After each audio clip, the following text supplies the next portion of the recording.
Hey, I'm Eric. I'm Samir. We're part of Young the Giant, and you're live in limbo. Is there a reason why I'm still awake? And he says, I've got you written in a black book by the railroad track. You see, I know your Hey guys, it's Maryam, and I'm here with Live in Limbo with Young the Giant to talk about their new album, Home of the Strange. So how are you guys today? Great, thanks. I'm good too. How's tour so far? I know you guys are dates in, and has there been any memorable moments so far on tour? I think the highlight so far has been Radio City in New York. Nice. Yeah, it was just a really surreal moment for us, for our careers, and the venue itself is so beautiful, so it was really inspiring to play there. Nice. Are you guys excited for your Toronto show tonight? Yeah, I have a lot of family here. Francois, our drummer, has a lot of family here, so it's kind of like a homecoming for us. Awesome.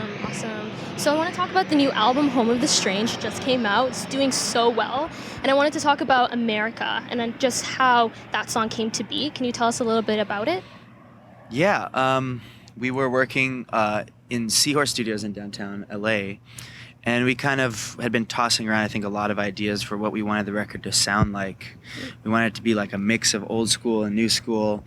And Eric and I were just downstairs, and we were like playing around on the organ, and the basic chord structure came really quick, and the song came together about a day and a half, and kind of opened our eyes up to like what we wanted to say on this album. So it is kind of like it was kind of like that first moment of clarity. Yeah, and you worked with a new producer this time, Jeff, who's worked with Kanye and Eminem. It's a bit different, so can you tell us why you chose to work with him, or how that process came to be? Yeah, Jeff Bhasker was actually our executive producer, so he wasn't as hands-on as our main producer, Alex Salibian, who is kind of his apprentice. Yeah, and Alex is actually younger than us, so he's only 25, and we met him years ago just through mutual friends, and he had sent us a track that he had produced, which was a really like wild instrumental track.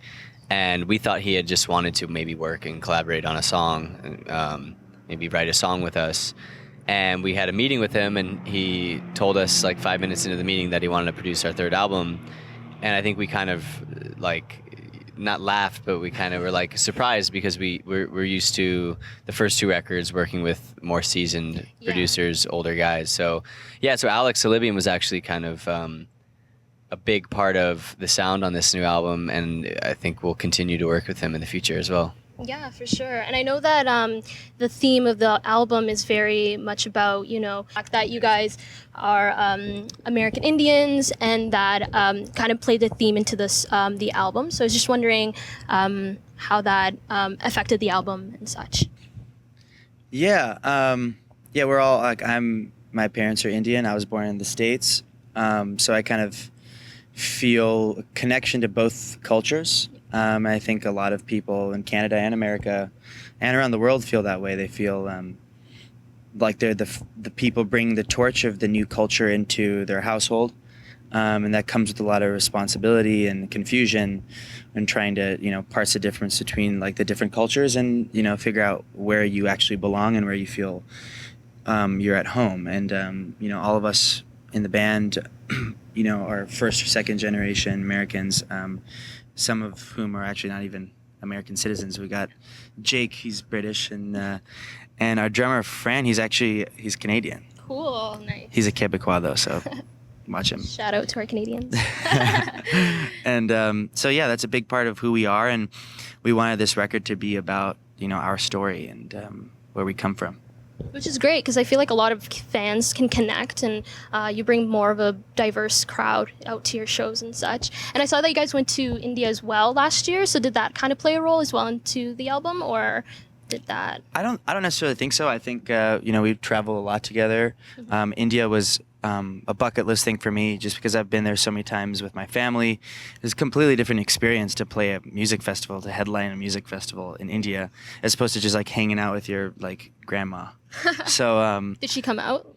She didn't. But okay. she's seen me play in the States before, so that was good. But yeah, I mean, I think it was just good to share my culture with them. We all travel so much, and I've seen all their cultures and where everyone comes from. Yeah. So it was great to share that, and I think that was a part of just opening up to everyone. But I don't think it was consciously like a thing that we wanted to make this album more Indian sounding or anything like that. Yeah, and compared to the last album, I feel like you guys have kind of hounded your sound, and it's like more authentic and very you. And do you feel like there was stuff that you guys learned from the previous album that you brought to the new album, or? Yeah, most definitely. Our second album was kind of a little bit more experimental in the instrumentation that we used, and I think that the producer we worked with, JMJ, kind of opened our eyes to synthesizers and drum machines, and kind of taught us how to use a synthesizer properly. So I think that kind of helped bled into the third album. Our identity is constantly growing, and we still feel like such a young band. And I think it's just this record feels almost like a starting point in which we can grow with the producer that we worked with on the third album. And yeah, so definitely I think bled into our ability to create sounds, and our ability to try and push the sonics of the album. Awesome, that's incredible. I've really loved Something to Believe In. It's just been a really great song off the entire album. Vocally, I just was in awe, and it was great and everything. So can you guys tell me a little bit about how the song came to be and what the process was? Yeah, so Something to Believe In is kind of a song that came about in the middle of the process. We knew what we wanted to be talking about, and it kind of represents a lot of the different tones that we were going for. Once again, trying to have everything like be separate track and written in the studio, but sound like a real band, and have everything through tape and really gritty and warm, and it just has a lot of balls to it. I think, and I think for us thematically, it's being able to write your own story. And I think the immigrant story, it's you have the torch to move it wherever you want to go, and very unique as well. It's like not many artists can do it as well, and it has its particular stories, and it's always good to see other stories and hear voices, which is exciting. I know you guys read a lot too. The album was named after a book, so I wanted to know what you guys are currently reading, or if you read on the road. So actually, Amerika was named after Kafka's Amerika, and yeah, we all read a lot. Oh. Just wants to get a question too.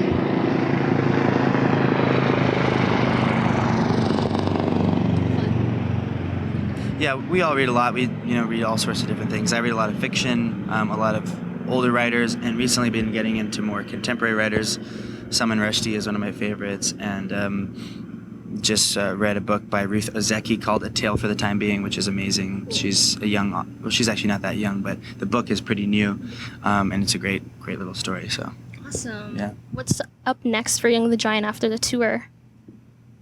Touring, more touring. Yeah, hopefully as much touring as we can possibly do, and writing new material as soon as possible as well. Okay. Thank you guys so much for sticking around with me and answering my questions. Thank you. Thank you.